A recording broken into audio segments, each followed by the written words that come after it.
Halo, apa kabar semua? Semoga sehat-sehat selalu. Jumpa lagi dengan saya. Kali ini akan menceritakan sebuah alur cerita tentang dua anak kembar yang menjadi monster berjumpa dengan sekelompok anak muda bertualang di hutan. Apakah anak-anak muda yang bertualang di hutan itu mereka selamat? Tidak usah tunggu lama-lama, mari kita lihat videonya. Tetapi sebelum kita lihat videonya, jangan lupa subscribe dan tekan loncengnya. Cerita diawali dengan dikumpulkannya anak-anak muda yang kecanduan teknologi seperti laptop dan HP. Untuk menghilangkan kecanduan mereka, dilakukanlah kegiatan berkemah dan bertualang di hutan. Sebelum mereka melakukan kegiatan perkemahan dan bertualang di hutan, mereka dibagi berkelompok-kelompok dengan cara mengambil undian. Singkat cerita, terbentuklah satu kelompok yang terdiri dari Julek, Josia, Daniel, Aniela, dan Bartek. Mereka dipimpin oleh seorang instruktur wanita yang bernama Ibu Ija. Ibu Ija pun memberikan instruksi kepada mereka bahwa perjalanan dilakukan selama 3 hari. Di antara mereka berjalan tidak boleh saling berjauhan antara satu dengan yang lain. Singkat cerita, perjalanan pun dimulai. Belum lama berjalan, terjadi perselisihan antara Daniel dan Bartek. Bartek didorong oleh Daniel sehingga kakinya terluka. Kemudian Ibu Ijah mendamaikan pertikaian di antara mereka, dan Bu Ijah membalut luka Bartek dengan kain kasa. Petualangan di dalam hutan pun dilakukan kembali. Tidak lama berjalan kembali, Julek ingin sesak pipis. Pada saat dia pipis, dia sangat terkejut sekali dilihatnya ada seekor hewan yang dimakan binatang buas. Namun dia tidak menghiraukannya. Di sisi lain, Josia sedang melihat sesuatu hal yang aneh dan dia pun juga tidak menghiraukannya. Dan mereka melanjutkan perjalanannya kembali. Sore menjelang malam pun tiba. Mereka mulai memasang tendanya masing-masing.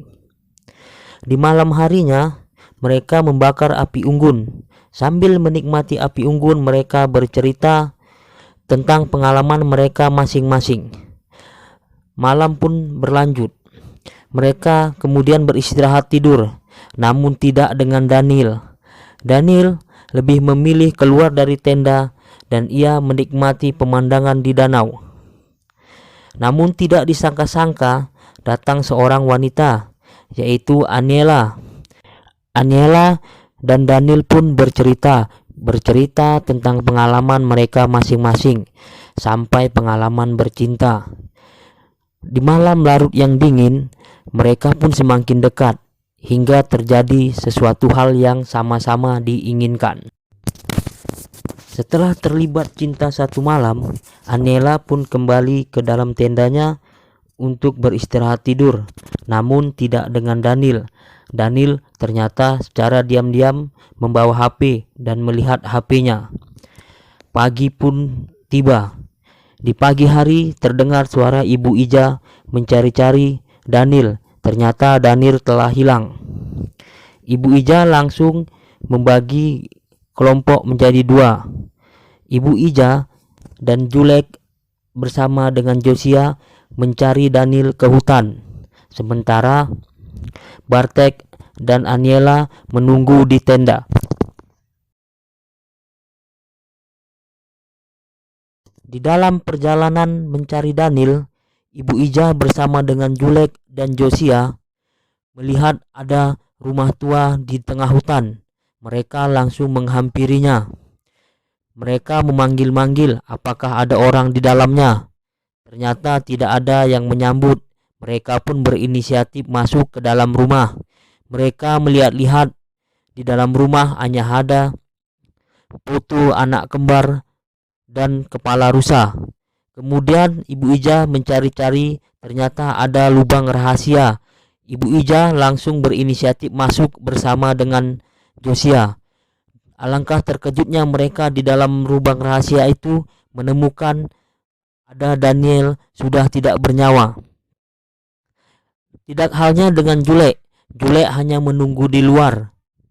Tetapi dalam penungguannya di luar lubang rahasia itu, dia sangat terkejut sekali ada suara orang yang ingin masuk. Ternyata yang masuk itu adalah sebuah monster besar berkutil. Jule pun berinisiatif langsung masuk ke lubang rahasia itu dan menutup pintunya.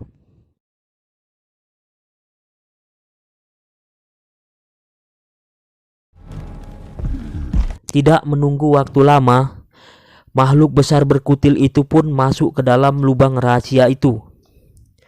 Sehingga Ibu Ija dengan insting seorang keibuannya, dia menyuruh Jule dan Josia melarikan diri melewat pintu rahasia di dalam lubang rahasia itu.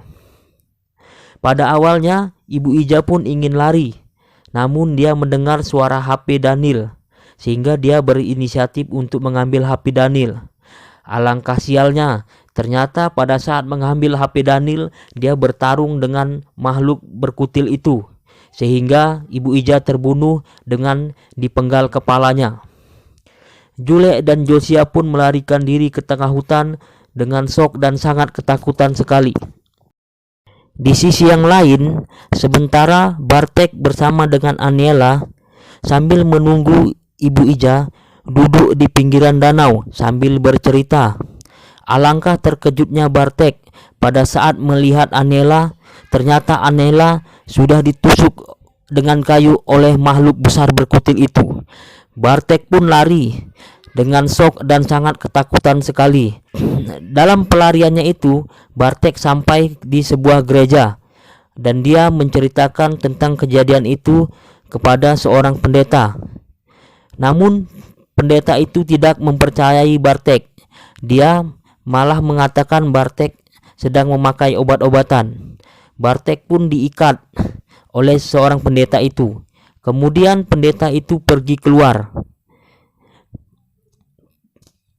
Pada saat pendeta itu pergi keluar, pendeta itu berjumpa dengan makhluk besar berkutil itu, dan pendeta itu pun dibunuh, dimasukkan di dalam mesin.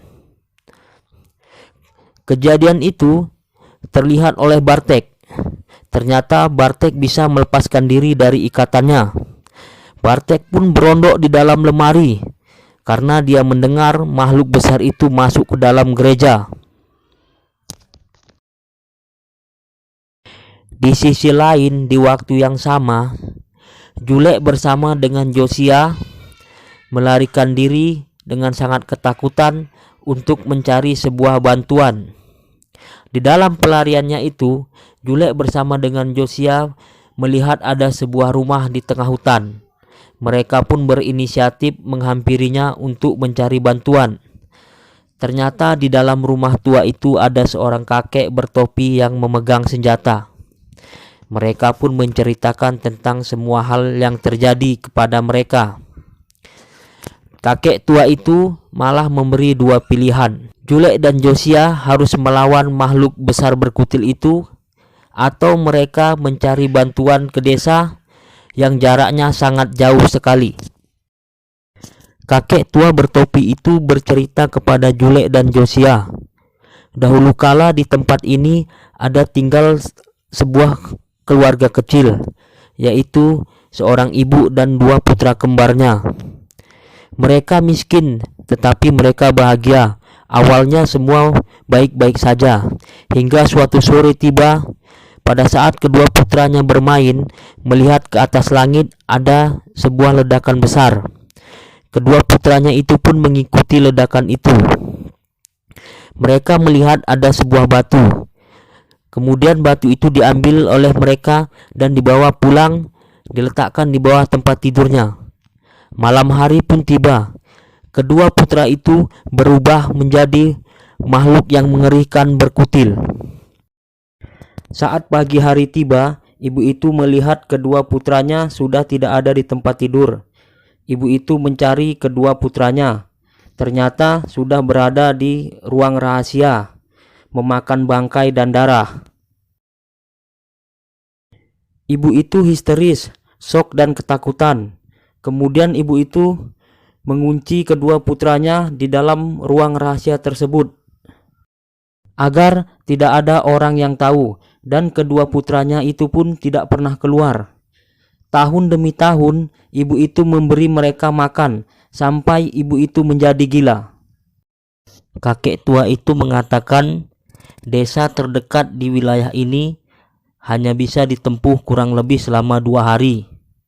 Sehingga Josia dan Julek pun berkompromi.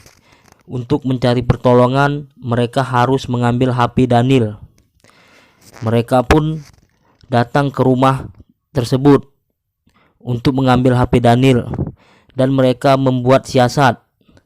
Julek bertugas untuk memancing monster besar itu keluar dari rumah, dan Josia bertugas untuk mengambil HP Daniel. Julek pun dengan semangat diberikan oleh Josia, yaitu sebuah ciuman, pergi seperti seorang ksatria yang hendak ingin perang. Julek pun mengetuk-ngetuk pintu rumah itu untuk memancing monster besar itu. Ternyata monster besar itu kurang tertarik dengan Julek, hingga ia berbalik arah masuk ke lubang rahasia itu mendatangi Josia. Terjadilah pertengkaran antara makhluk besar tersebut dengan Josia. Kemudian Julek tidak sabar, langsung saja dia masuk ke rumah itu dan melihat pertengkaran antara Josia dan makhluk besar itu. Julek pun langsung menusukkan pisaunya ke punggung makhluk besar itu. Namun makhluk besar itu tidak apa-apa. Kemudian makhluk besar itu menggigit lidah Julek sampai putus. Selang beberapa waktu kemudian, Josia pun terbangun dari pingsannya. Ia melihat kakinya sudah diborgol, dan dia melihat Julek sudah bersimbahan darah dengan lidah terputus dan pisau tertancap di perutnya. Josia pun mengambil pisau yang tertancap di perut Julek, dan ia pun melepaskan borgolnya dengan pisau itu. Kemudian dia mengambil golok dan dia keluar dari ruang rahasia tersebut.